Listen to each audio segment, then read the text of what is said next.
তিস্তা মহাপরিকল্পনায় বাংলাদেশকে কারিগরি ও আর্থিক সাহায্য করবে চীন। দুই দেশের এই সমঝোতায় উদ্বেগ প্রকাশ করেছে ভারত। তিস্তা নদী বাংলাদেশের উত্তরাঞ্চলে, যা ভারতের শিলিগুড়ি থেকে কাছে হওয়ায় চিকেন স্নেক নিয়ে চিন্তিত ভারত।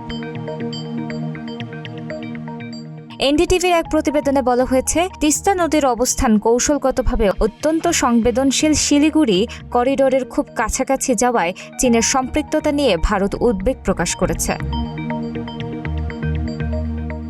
ওই প্রতিবেদন থেকে আরও জানা যায়, এই অঞ্চলে চীনের উপস্থিতি ভারতের নিরাপত্তা সংক্রান্ত উদ্বেগ বাড়িয়ে তুলতে পারে। একই সাথে ভারতের উত্তর পূর্বাঞ্চলকে দেশের মূল ভূখণ্ডের সাথে সংযুক্তকারী এই করিডোরটির জন্য তা সম্ভাব্য কৌশলগত ঝুঁকি বা দুর্বলতা সৃষ্টি করতে পারে। এজন্য তিস্তা প্রকল্প সংক্রান্ত যে কোনো ঘোষণার দিকে ভারত নিবিড় নজর রাখবে।